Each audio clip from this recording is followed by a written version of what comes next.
If we get 1,000 likes on today's video, we're going to let you guys choose the topic of the next video. Coming up today, we're going to rate the summer transfer window. Enjoy.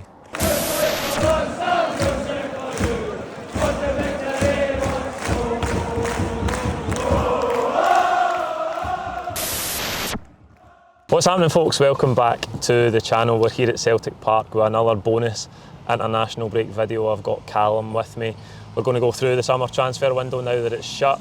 We'll talk about the Champions League draw as well and anything else that comes up through the conversation. So Callum, last week when the transfer window finished, there's a lot going on with the Champions League draw, the build up to the derby obviously at the weekend, so going to take a wee bit of time and day just to go through it in more detail. So let's start with the transfers in. We've brought 8 players in.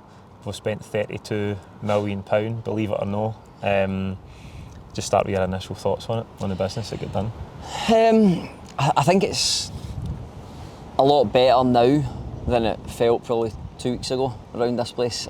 I mean, that video that was going about with Peter Lawwell at St Mirren didn't look too good. That guy's probably thinking either he's taking credit for us spending 32 million or he's thinking I look a bit like a dafty, I don't know. Each to their own. But probably overall it's been a success, and that's majorly helped by beating Rangers 3-0. When Rangers look so poor, it almost makes Celtic look so great, and that's just how it is in Glasgow. It's one or the other. But there's probably somewhere in the middle where the truth actually lies, and the window was, I would say the window was good. I wouldn't say it was brilliant, I wouldn't say it was average or poor. I'd probably put it in the good category because we did get positions that we needed covered.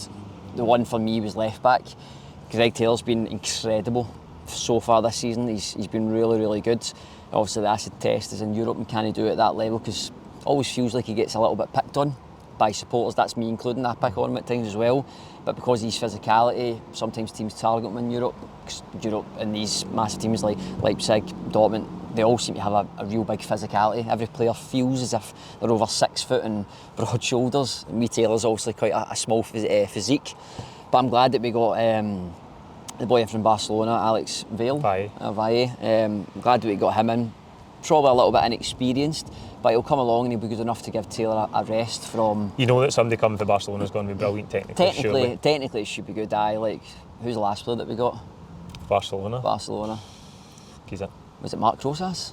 Probably. There you go. He was actually alright, but he wasn't like he was good. He wasn't like a superstar. So there's the last player. But I am looking forward to seeing him, and it'll give Taylor a rest, because I looked at the fixtures. I believe out of the 8 European games, after those games, we have 6 away from home. It's quite heavy, especially to go to some of the grounds that we've got to go to. I think one of them's Kilmarnock as well. Dundee away as well. Which is tough. So I don't know if you can play maybe a player like that on a pitch like Kilmarnock. So we've got a wee bit of moving players about, but I'm glad that we got him in the door. Glad we got another centre back in. And look, I was the first one to criticise Scales, and me and you are on probably the same boat, and a lot of people would disagree with us, but Scales is perfect probably for the Scottish League. Can he do it in Europe? That's going to be the big marker. Has he improved? Massively. Brett Rodgers has said that already. He's probably the most improved player he's ever worked with. So that tells you where he's came from to where he is now. So does he deserve his chance? Definitely for me.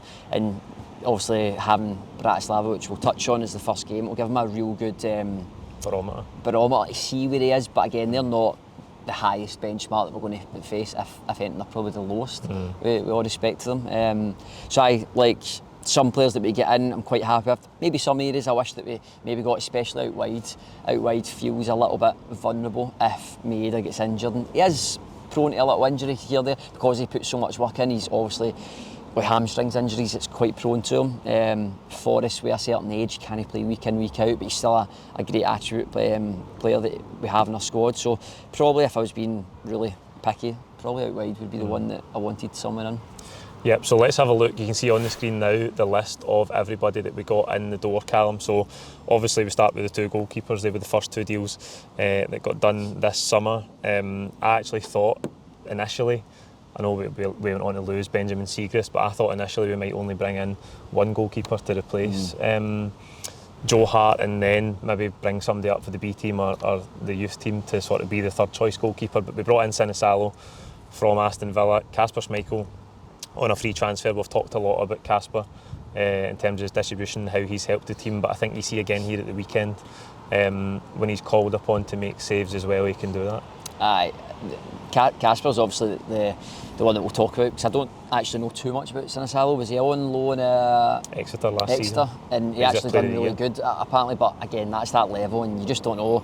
You look at the boy Boston Lawal that came up, was it Fleetwood, was tearing it up, and he came up here and he had quite a poor first touch, couldn't get the ball under control.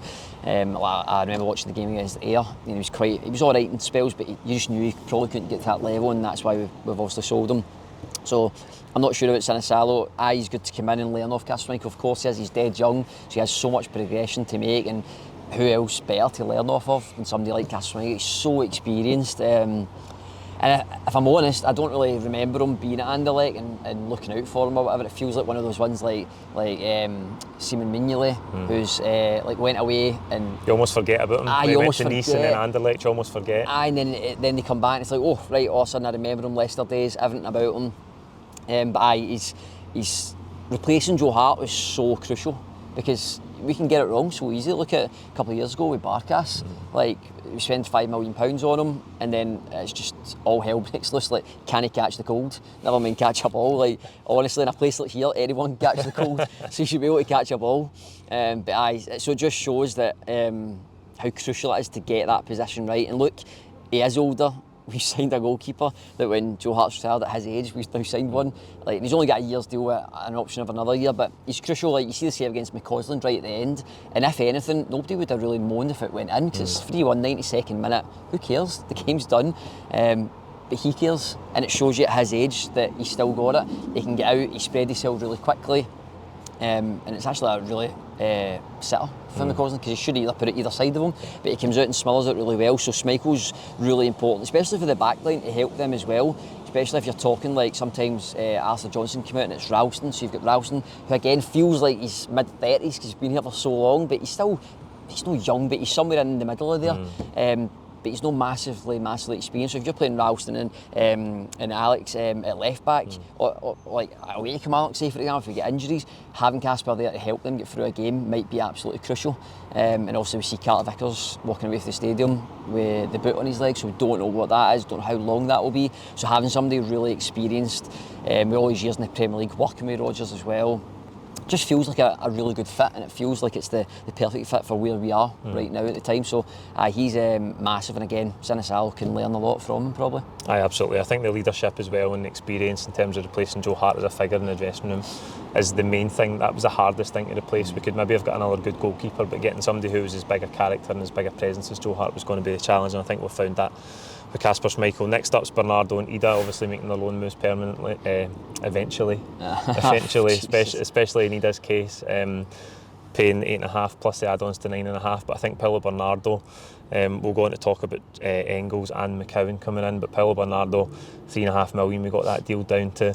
If his performance at the weekend's end to go by, that looks like it could become a bargain for us. I think, I can't believe I'm going to give the board another compliment, but I think the board would probably take a compliment on saying that's why we waited so long. Could you imagine what Bernardo would have done to Rangers if he was signed in the first week, the window opened? He only had a game under his belt, and then he's playing against Rangers, thrown in. I think his first game started with St Mirren. Is that right? Aye, because O'Reilly's left. So St Mirren, there's no getting barely any time.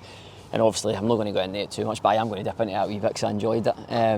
The midfield for Rangers was spoke about so highly, but we have to play Sterling. For a guy that's only played one game and come in and show that performance shows why the club fought tooth and nail to get that price as low as they could and then get the player in. Look, if Benfica probably wanted more, I think Celtic would have paid more. It was hard at spells last year because he kind of fluctuated in and out the team. He showed spells, but we do forget, like, he's somebody that's coming from Portugal, it's a new country, it's still young, like, it's hard, like the language barrier, everything that does affect a player outside of actually playing 90 minutes of football. And then when they come into that, they can just have moments where they're up and down, and that happens. Inconsistency in young players, but he's shown already at the start at St Mirren and now against Rangers that he can obviously he can fit in.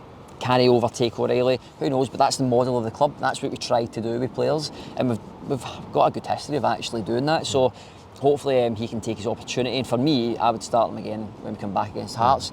Even though we signed Engels and we'll get on to it, it's a lot of money. I still think Bernardo's given his time and he's worked to get that position where it's his now to lose, and that's great that we have competition in that area, because now he knows, and how we spoke about it, he must have went to bed thinking, if I don't perform here, this boy Engels is taking my spot and I'm going to become a bench warmer again, not play as many games. So that's the performance. That's what happens when you have quality in areas that compete against each other. It shows that you can get players even to a higher level. That's probably the best we've seen Bernardo. Of all the games that I've seen him in, that's probably the best one I've seen him. So it shows that he's coming on leaps and bounds, and credit to Rodgers as well. Rodgers probably is one of the best in Britain out of the managers that I can think of now that can actually develop players from somebody that's maybe a 4 or 5 out of 10 most weeks and can't really find their next level to get to. I think Rodgers is one of the best at actually getting a player from that sticky place to actually progressing, and again O'Reilly's the one that I can obviously point to and say, look how good he transformed O'Reilly. So Bernardo, really good to get him back, and Adam Vida, it hurt watching that getting dragged out for so long. And obviously I was away at the time, and I remember watching it, I'm thinking, just going to get him done, get him in the door. We've only got Kyogo going into, was it Manchester City in America, and we only have one striker, and I'm just thinking it's going to be our luck that Kyogo gets injured. The first couple of league games as well, that's the case. Exactly, and it just took a wee bit too long. But look, Norwich obviously had us over a barrel. They knew you wanted him, they knew he wanted to go, and they knew we were absolutely cash rich. I'd have done the exact same if I was dealing with this board, I really would have. So they obviously got their price for him. I think he's a player that looks a wee bit rusty coming in. He's not really had a pre-season as much as the other boys have, but you'll see that he'll come on leaps and bounds. 9 goals last year, was it? Yeah. In 16, 17 appearances or whatever he made, sorry. So I think big goals that he got, won at Ibrox, Cup final, Kilmarnock to win the title or get the title over the line. Really, really big goals in there. Motherwell, Hibs, there's so many goals. So he'll come really good. Gives us a different option to Kyogo. People are saying £9 million. Is Kyogo going to be number one? I think I even asked the question as well, because we had this kind of discussion. I remember you telling it at the Motherwell game when I was away, saying, is he either going to be number one because he's a Rodgers player? You look at Rodgers' history of the players that he's had, he likes a big physical player, and Dembele's, Edwards, I know Vardy's a little bit different, he was a more special, and somebody at Leicester that was really pivotal to how they played. But I think with Ida coming in, I don't think he will be number one. I think Rodgers said that as well, that they'll chop and change at times in certain games. If you go away to Kilmarnock, you probably don't want to play Kyogo on a pitch like that with big physical players like Finlay and Mayo. They're going to just try and ruffle you up. Stick Ida, and we've seen what happened. He kind of gives them it back as much as he takes it. So a really good signing in there. And again, if I wanted to be picky, maybe a third striker, because I'm not sure if Maeda is the one that you can play. I know he can play through the middle, and he scored 5 goals and twice that he's played, but I don't know if that's a record to say he's a third striker. Then I don't really agree with that, even though Rodgers said it. I think he's just kind of maybe out wide and striker was the 2 positions, and that would have been a 10 out of 10 window probably. Just on Bernardo, I think the biggest compliment you can pay him is that so far, I know it's only been 2 games, it's been seamless. You lose Matt O'Reilly and you think, could that walk the team, because they're used to the rotations and the movements with O'Reilly, and then you get a slightly different player in there with slightly different attributes, and I think it's looked absolutely seamless so far, and we've won the 2 games really comfortably. Alex Valle, we've touched on him, the final 3 signings, the deadline day signings, Austin Trusty, Arne, Engels and Luke McCowan as well. McCowan maybe a surprise coming in that late in the window, and we'll get to him in a minute, but if you go back to the list that I put on the first video I made this transfer window, the short list of what I would like the club to go and do, they've done everything apart from centre-back. I didn't have centre-back on it because I said that we would really need to move 1 or 2 centre-backs out before bringing one in, because we had 6 first-team centre-halves. 3 or 4 of them have never been in the manager's thoughts really, or they've had real big injury problems and they've struggled to really get any game time. But we've brought Austin Trusty in for £6 million. That's a big statement of intent. We've lost Lagerbielke, who's gone out on loan. Kobayashi's left the club permanently. We'll come to that in maybe a bit more detail when we talk about the transfers out, but that is a real sign of intent to go and bring in a £6 million centre half, and as you briefly touched on earlier, he's going to have to go some, I think, to replace or to displace Liam Scales in terms of the pecking order, and hopefully with Cameron Carter-Vickers leaving the stadium here the other day with that boot on, it's not Carter-Vickers that he has to replace in the first couple of games after this international break. But Trusty's going to have to work hard to get a place in the team, and that's the way you want it with competition, isn't it? I was going to actually say that's quite difficult if Carter Vickers is out, because then I'm right in saying he's left-footed. Left-footed. Trusty, so you've got two left-sided centre-backs. Unusual. It's usually the opposite way. You've got two right-side centre-backs that are playing and one needs to play with a weaker foot. So it's quite the opposite that's worked. But again, I don't want to be doom and gloom.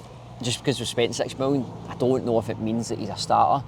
You look at Naroki was around about $4.5 million maybe, if I remember. Lagabelka $3.5 million. So there's a good outlay of money spent, and neither, like Naroki's made of glass and Lagabelka's now out on loan. So that tells you where they are. So I'm not necessarily sure if $6 million guarantees him to come out and just displace Scales. Again, everybody can have their own opinion on Scales, because I'm sure somebody that's maybe kind of flipped on that a wee bit, he's deserved that. So I don't think he'll get the place, but it's probably more in the long haul. He'll almost wedge him out, and he'll probably become, I would imagine so. I think he's 26. Yeah. Somewhere he's at a really good age, and you're almost about to get him for his best years. So I feel like he's not somebody that won't take too long to actually displace maybe somebody like Scales and get in. Again, it's really hard on Scales, but it's good as well. You want competition. You don't want just two guaranteed starters that you just know week in, week out, they know they're going to play. And we've had that for so long. And people like Greg Taylor have the need competition. It's healthy. We've just seen it with Bernardo and O'Reilly. Like, it does help the team. So I think Trusty probably will displace him, but I think it'll take maybe a wee bit of time for him to come in and just get his feet in the door and get in. But again, that depends on Carter Vickers as well. But I'm looking forward to seeing what he can actually get. I didn't watch too much of him at Sheffield United. I can't sit here and say that I know everything about him. I don't. And obviously Sheffield United, I think, conceded the most goals in the Premier League. But again, if you're a team that's coming up and then you're playing in the Premier League, it's just this mindset of just fight and survive, and that's it, and don't try and play football. Like Luton kind of went out in their back a wee bit by going, do you know what, we'll try and play a little bit. And I fall into that category where I'd rather see that than actually just not do really, not attack anybody and just sit and get pummeled. And I feel like Sheffield United is one of those teams that kind of get that. So it's hard to judge him really if he's individually good or does he make mistakes and stuff. So he's one that's quite difficult. Arne Engels, again, I don't know too much about the boy, but I know he's also a really big talent. See, just on Engels, I want to talk about the expectations for him, right? Because he comes in as a club's record signing. It's a huge amount of money, £11 million. He's 20 years of age, which is still young. He's obviously played more than 50 games in one of the top 5 leagues in Europe. What are the expectations for him? Is it that he's going to be like a Matt O'Reilly who comes in, really impresses, works within the model of the club, and in 2 years' time, if he's performed really well, we can then go and sell him for 25 and 30? Is that what you think? Obviously that will be in his mind probably in 2 or 3 years he wants to go on and maybe go to a higher level again, a higher league if you like. But do you think there could be an element of pressure there on somebody who's 20 years old coming in for that price tag? There's always going to be pressure. Like, the boys don't put it on himself, it's what we've had to pay for him, so it's not really fair on him. But I think where people will judge him is that we've spent $3.5 million on Bernardo and he's young as well. So Arne Engels is almost triple that. People will start going, well, you've got to be better than Bernardo, you've got to displace him, and we've got to see that ability. But again, it's healthy. That's what you want. You want players pushing each other, especially young players, because young players almost have no fear. They just go, do you know what, I'll give it my all. Again, he's gave up something really good in the Bundesliga. Bundesliga is way better than the Scottish League, obviously. So he's gave up some really good games to play in, but he's gave that up because of the size of Celtic, the appeal, and also I would almost say that Celtic's one of those clubs now that are really good for a player to come to get themselves to England, whether we like it or not. And I don't like it because it's annoying when you see people like Matt O'Reilly going to Brighton. Now, Brighton are a really good football team, and you can see that. I think they're second or third in the Premier League. They've got maximum points, I think. So you can see that they're a good football team, but as in size, they're such a small little club, and they don't really have a massive if you lose, you're getting an arm put around your shoulder and be like, oh, don't worry, try and get it next week. Where it's here, you just don't really get that same way. So it's a little bit sore when you see players go there, but it's the reality of where we are and how money works nowadays in football. So yeah, Arnie's probably coming in here and saying, right, 2 years maximum, a bit like O'Reilly, and I can get a move like O'Reilly again. And again, the climate changes, so, and it's never ever gone back the way. Money's constantly going up. That's really more the English teams. A lot of European teams don't have lots of money to throw about, like silly. That's why at Atlanta are going up in like 40 million, like a pack of iron brew, do you know what I mean? Like, they're not even giving us like the right money, like, because teams are in Europe don't have is what England have. So I feel like we have a really good chance to get players in from like the Bundesliga, from mid-table teams like Augsburg and Werder Bremen and Wolfsburg, teams like that, and say, there's your platform, you play in Europe. These teams don't play in Europe, but they play in a better league, but Europe's that, almost that carrot of going, can you do it? Okay, we'll take you. That's where teams in England will look. And again, with O'Reilly, he done that in Europe. He was brilliant. I remember his assist against Atletico Madrid to give in to Kyogo. I think he was also the one against Lazio. Two man of the match was at home. So he really done really well, and that's why people like Chelsea were obviously looking about him. Atletico Madrid, Brighton, Atlanta, all these teams. And I think Arne Engels has probably looked at that, and his agent will be in his ear saying that, look, that's you in 2 years, you're going to the Premier League, and at 22 you'll be playing against Kevin De Bruyne, your teammate for Belgium, you'll be playing against all these players. So it's maybe not great for us, but it also is good for us in a way, because we managed to pull that talent. I feel like when I grew up, it was always like an Ajax that got that. They always seem to cherry pick the players, and that was their platform. It feels like we're a little bit like that now. We can get some of the wee diamonds and move them on. Again, I don't know what his expectation is, because I don't want to go into it and say, well, he's 11 million, he's got to be brilliant. We've signed players for a lot of money at times and have not worked out at all. So you need to be careful. And again, he is young, so I'm not sure. And when he came on, I don't feel like he done anything too flashy. He looked tidy and kept it simple. I remember he done one run straight away and just like kind of like dropped into midfield and ran to pull the centre back out and ran. And I think somebody tried to give him the ball, but it ended up going too far, I think. So he looks quite a broad player as well. Looks quite tall. He looks like he'll be able to take the ball on the half turn and almost play out and when people try to get him, like bounce players off him. He kind of looks like that. But again, I don't know too much about him, but fair play to the club for spending that money, and we were all asking, especially that guy Paisley, get the money out, spend the money. I'm buzzing to see more of Engels. I can't wait to see him in the bigger games, see if and when he's going to break into the team, because that, as I say, that midfield three with Bernardo, Hatate and McGregor is playing really well just now. Really buzzing to see more of him. And just briefly on Luke McCowan, comes in for £1 million on the last day. I think he can really help us, especially in terms of the rotation after European games. Player that knows the league, but I think he's got great qualities. I'm a massive fan of McCowan. I remember watching him at Dundee last year, and I thought he was just such a tidy player, but he was clever.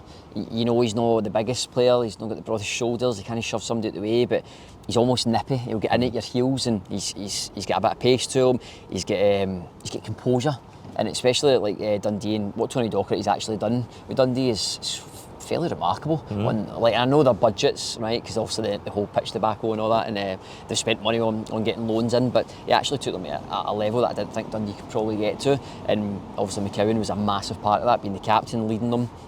But I think he's really good, and a lot of people will probably think that he can't contribute, or that because he's Scottish and he's for Dundee, that just automatically means that he's rubbish and he's just another Scott Allen version.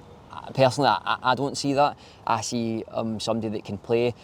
Look, Europe, again, it's a different question. Okay, that's fair, but in Scotland, especially coming away and going away to teams like Hearts and Hibs, I think you can come up against people like Jan Dandas and Joe Newells. I think he's quite capable, and he's shown that at Dundee. So having McGregor next to him, or a Bernardo, or an Arne Engels in, he's going to be he'll have more time on the ball, and he'll be able to, obviously, people make better runs because it's a higher level. So I think he can fit into the team. Like, I'm not going to say that he's a starter every week, but he's definitely somebody that, look, I put it this way, I think he's better than Awata for the role that he'll have to play over Awata's role that he had to play, if that makes sense. Aye. Whereas Awata was all right, to be fair, but you knew there was a limit with him. You knew that he's like, right, get the ball and give it to somebody else quickly, because he didn't really have that pass. I think McCowan also has that. I think he does have an eye where he puts the ball through, or he can put it down a channel and let somebody run.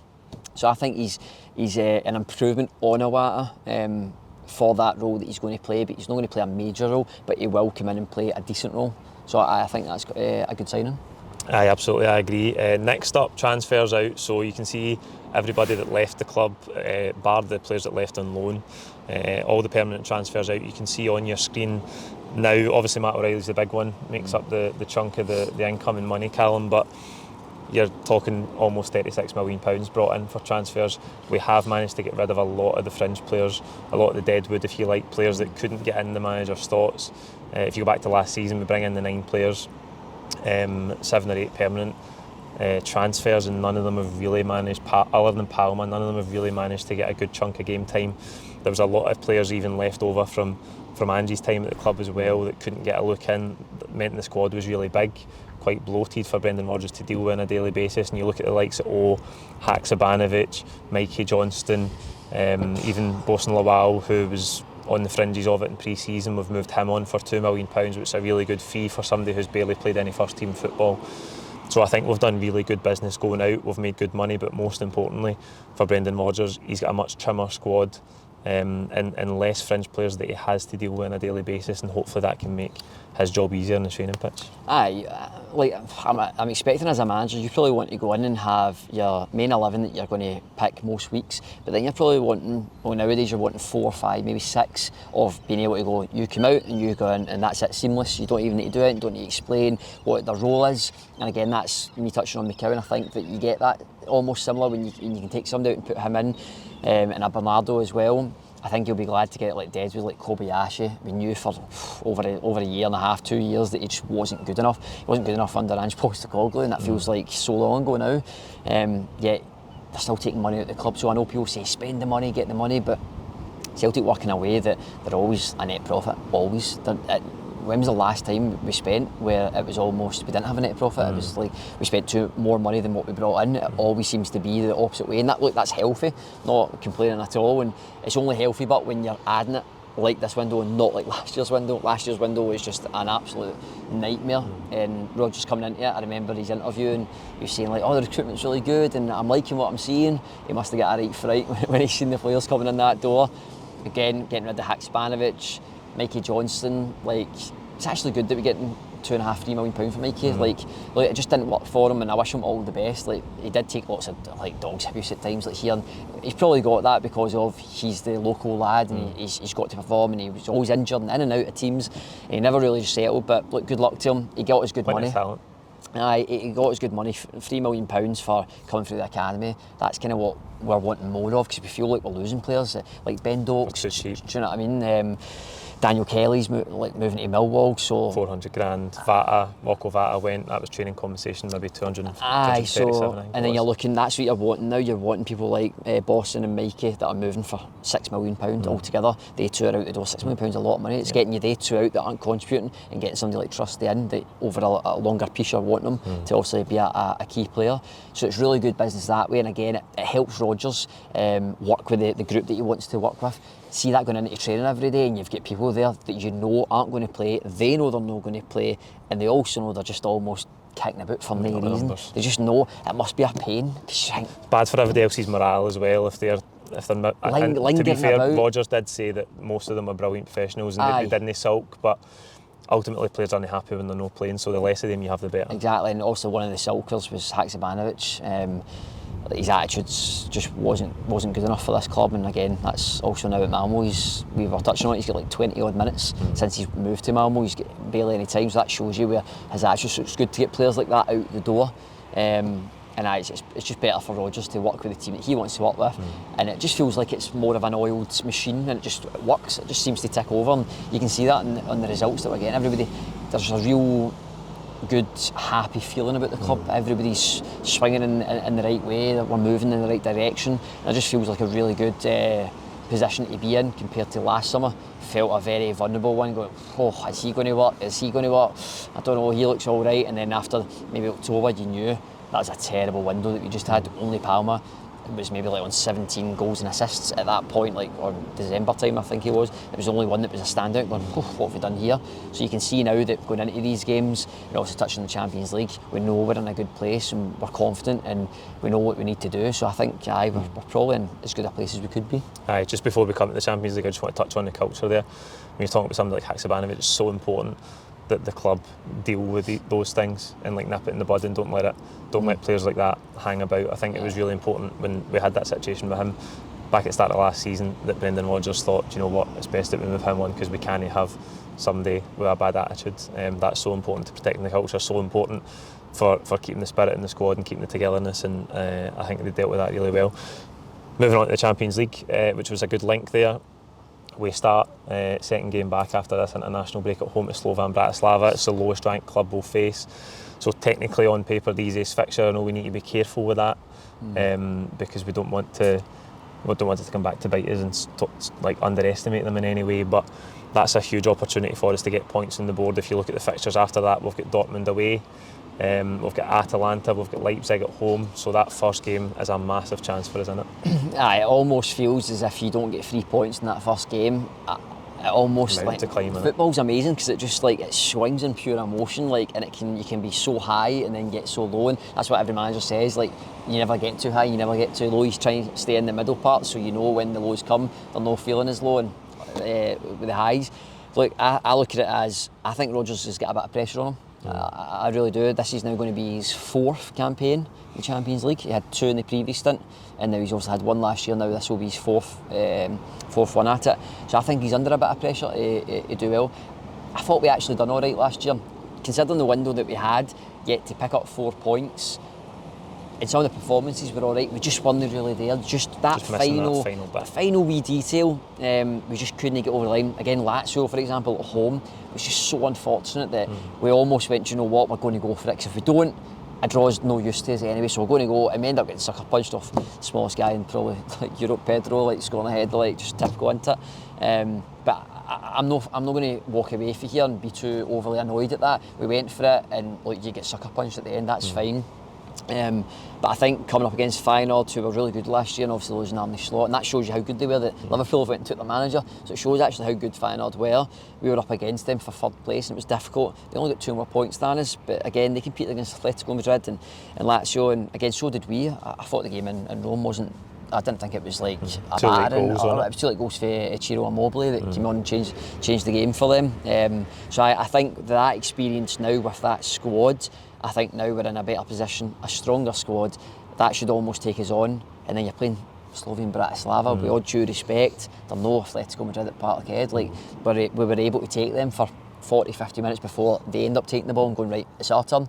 Bratislava's not going to come here, I don't think, and think, right, you sit back and we'll take the ball. I can't see that happening. If we're serious about making inwards the Champions League, this is a game we have to win. There's no getting away from it. Exactly, like you can't turn up against the lowest ranked team. And I also think they're maybe like, I can't remember how low they were in pot for, I can't remember. Their shocking was out at the weekend as well, didn't they? 5-0. So losing 5-0 to the team in 2nd place at home. Again, I don't know too much about them. I think they made some changes to their team, but quite a shocking result. I know, and I don't really know why, because obviously they play obviously from Slovakia. That's right, into I. So obviously the Nations is on there now, so obviously they're getting a break from like their team football. So I don't really know why they made so many changes. Or maybe after the playoff. Or is it injuries? It might be, but they get absolutely destroyed. I thought it was maybe a red card, but it was just 5-0. It was like 11 and they get destroyed with this 2nd place team. So either maybe they're not coming into it in the best place. I think their first game back's away from home as well, I think, and then they've obviously got us travelling again. But they're probably looking at their games, and if you've not seen their fixtures, it's disgusting. They've got some right big hitters, so they're probably looking at Celtic as well and going, it's really only our chance to try and get away. Almost like how I look at maybe Dynamo Zagreb and think that's the away game where we need to try and get the win to almost get you into that 24th position. We need to try and get points away from home. That's the best one. Maybe Bratislava look at us and think that as well. Yeah. So maybe it's going to be like a cup final. Maybe it is going to be thrown and turn and back and forth. I don't know. At the start anyway, they'll come and they'll probably sit in and get a feel for it. But we have to get 3 points in that game. So there is a wee bit of pressure, but to get Hearts here and then get that game is really good because it almost gives them momentum. Because I don't know what's going on with Stephen Naismith. Like, they are in an absolute bad place right now. They're terrible, so that'll be a really good game for us to get up and running. Maybe Arne Engels starts and come straight into the Champions League. I'm not sure, like, don't know if it'll be Bernardo, so I'm looking forward to the next 2 games. Absolutely buzzing for the Champions League to start. We'll have more on Bratislava as well before we come to face them. Callum, just to round us off then, we talked in detail about the transfer window. What would you rank it out of 10? Ranking it, it's difficult, isn't it? Because I always feel like it can bite you. It's hard because obviously the caveat is we don't know how the players that come in late are going to perform. Like Trusty could almost be like a bomb scare. You never know. I don't know, he could turn it to be like another Carter Vickers. So it's so difficult. I'll judge it of what I think now, and especially with Bernardo Nida that I know is coming back, and then Kasper Schmeichel. I feel they 3 are really good, and I feel Arne Engels will get into that. So I think they 4 are almost the key ones that I think are a really good spine through the team. You've got a goalkeeper, a centre back, a midfielder, 2 midfielders and a striker. Out of those players, I think it's a really good spine to get. I'd probably give it an 8 out of 10. I think that's, on fair reflection, I think that's a fair rating. I think we could have got another striker. I always feel like other clubs at our level always have like 4 strikers to pick from, even though most clubs play 1, and I know we play 1. I just feel like with Kyogo's shoulder and Ida, still young as well, people forget that. Just think because it's so much money that they think, right, come in and score me lots of goals. It doesn't work like that. Like, you need time. So I think we could have went and maybe got somebody that was a wee bit more experienced, but maybe a bit of an older age, but to help strike us out and take turns, and like Falkirk when we've got them after the Bratislava, wee moments that he could play in there. And then a winger. A winger's the one that I think, if we had got that, it could have got us up to like a 9.5 with the window, and that extra 5 would have been a striker. 0.5, sorry. So I'll give it an 8 out of 10. I think that's a fair. I think that is fair. I was going to go 8 as well. I think, with a caveat that we'll see how the likes of Trusty, Engels, McCowan settle in and how they contribute as we move through the season. But I think an 8's fair. I think obviously we did take our time on some of the deals, even the early deals, the likes of Bernardo and Ida, we did take time on them. But eventually we got the deals done, and the 3 deals that come in on deadline day were huge for us. I think we got just about everything that we wanted done, as you say, maybe a wide player, but that's difficult with the likes of Palma and Yang still here. I know we rejected apparently a loan offer, I think it was, for Palma in the last day or the last couple of days of the window. We obviously didn't have any wingers earmarked to come in, so we rejected that.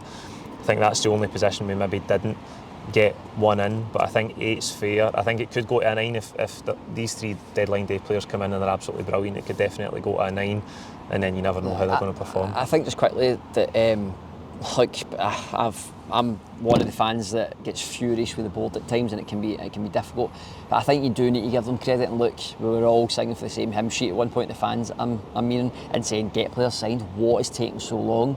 But you do need to judge them when the window closes. Look, it's ideal to get them in super early, get them working with the team, brilliant. But we've not actually had any damaging results or scares, or like an early cup exit like last year against Kilmarnock. We've not had that. So, in fairness to the board, I'll give them credit because they have went and spent money. Again, we're still on net profit of I think it's like £2 or £3 million that we brought in, so that the club's in a healthy position. That's what keeps us ahead of Rangers. Rangers are trying to get close, and we're still updating the team, helping the manager get who he wants and improve the team while losing your best player every year. It seems to happen every year. Our second year we lose our best player, but now we're getting used to that model, we're understanding it, and as long as the cycle keeps happening of cherry picking really good talents or good players from teams, and then we can make them perform like that. So the board do need a little bit of credit because they have took a lot of flack and a lot of stick, and you've seen that at St Mirren as well.